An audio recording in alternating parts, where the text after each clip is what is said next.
नमस्कार। आज बात करते हैं उत्तर प्रदेश के श्रमिक कार्ड यानी लेबर कार्ड की। चलिए समझते हैं कि इसे घर बैठे ऑनलाइन कुछ ही मिनटों में कैसे बनवाया जा सकता है। तो सबसे पहले ये समझना जरूरी है कि आखिर ये कार्ड है क्या।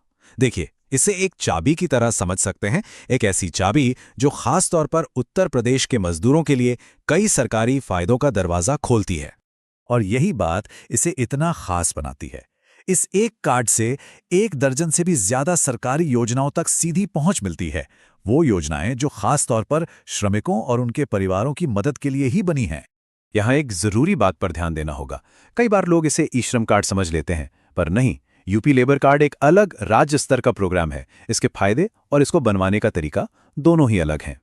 ठीक है, तो पूरी प्रक्रिया को स्टेप बाय स्टेप समझते हैं। इसे हम 5 आसान हिस्सों में देखेंगे, तैयारी से लेकर आवेदन भरने और आखिर में कार्ड डाउनलोड करने तक। देखिए, कोई भी ऑनलाइन फॉर्म भरने का सबसे अच्छा तरीका है पहले से तैयारी करना। अगर वेबसाइट खोलने से पहले ही सारे दस्तावेज और जानकारी एक जगह हो तो पूरा काम बहुत आसान और तेजी से हो जाता है। तो ये रही वो चेकलिस्ट जिसकी जरूरत पड़ेगी। आधार कार्ड, उससे जुड़ा मोबाइल नंबर, बैंक पासबुक और हाँ, ठेकेदार या जहां काम करते हैं उनकी जानकारी। ये सब अगर पहले से तैयार हो तो समय भी बचेगा और गलती की गुंजाइश भी कम होगी। अब आवेदन के लिए 2 मुख्य शर्तें हैं। पहली शर्त है उम्र, जो 18 से 60 साल के बीच होनी चाहिए। और दूसरी शर्त काम से जुड़ी है कि पिछले 1 साल में कम से कम 90 दिन मजदूरी का काम किया हो। ये जरूरी है। तो तैयारी पूरी हो गई। अब चलिए सीधे ऑनलाइन आवेदन की प्रक्रिया पर चलते हैं और देखते हैं कि फॉर्म को स्टेप बाय स्टेप कैसे भरना है। प्रक्रिया शुरू होती है यूपी BOCW की सरकारी वेबसाइट से। ये जो शुरुआती 4 स्टेप्स हैं, इनसे रजिस्ट्रेशन लिंक तक पहुंचेंगे और OTP वेरिफिकेशन होते ही फॉर्म खुल जाएगा। एक बार आधार वेरीफाई हो गया तो फॉर्म का पहला हिस्सा सामने आएगा। इसमें अपनी पर्सनल और काम से जुड़ी जानकारी भरनी होती है।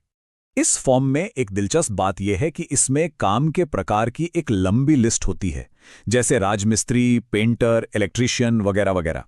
इससे सरकार को पता चलता है कि आवेदक किस तरह का काम करता है, ताकि सही योजना का लाभ मिल सके। अगला सेक्शन है पते की जानकारी और नॉमिनी का नाम भरने का। इसमें एक बहुत अच्छा ऑप्शन है। अगर परमानेंट और अभी का पता एक ही है तो बस एक क्लिक में जानकारी कॉपी हो जाती है। यहाँ ये ध्यान से चुनना है कि इलाका शहरी है या ग्रामीण, क्योंकि इसी के आधार पर आगे के ऑप्शन बदलते हैं। अब बारी आती है परिवार के सदस्यों और बैंक अकाउंट की जानकारी जोड़ने की, ताकि योजनाओं का पैसा सीधे खाते में आ सके।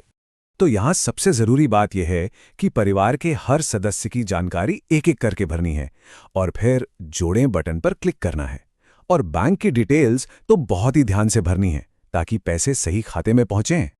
बस लगभग काम पूरा हो गया है। फॉर्म का ये आखिरी हिस्सा काम के अनुभव को साबित करने और एक छोटे से शुल्क का भुगतान करने के लिए है। ये हिस्सा सबसे ज्यादा जरूरी है। यहीं पे वो 90 दिन वाली शर्त को साबित करना होता है। इसी के आधार पर एप्लीकेशन मंजूर होती है। और यहाँ पर एकदम साफ साफ जानकारी देनी होती है।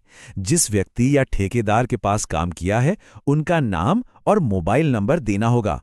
इसी से काम के दिनों का वेरिफिकेशन होता है।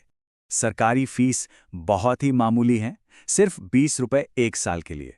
और एक साथ 3 साल तक की फीस भरने का भी ऑप्शन है, ताकि बार बार रिन्यू ना कराना पड़े।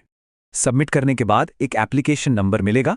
इसे तुरंत कहीं लिख कर रख लें, बिल्कुल भूलिएगा नहीं, क्योंकि स्टेटस चेक करने और बाद में कार्ड डाउनलोड करने के लिए इसी नंबर की जरूरत पड़ेगी।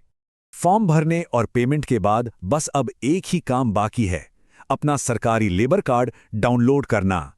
कुछ दिनों बाद उसी एप्लीकेशन नंबर का इस्तेमाल करके इन आसान स्टेप्स को फॉलो करना है और बस ID कार्ड डाउनलोड हो जाएगा। इस पर सारी डिटेल्स और कार्ड की एक्सपायरी डेट भी लिखी होगी। जब ये कार्ड हाथ में आ जाता है तो सच में कई नए रास्ते खुल जाते हैं। अब सवाल बस यही है कि शुरुआत कहाँ से की जाए।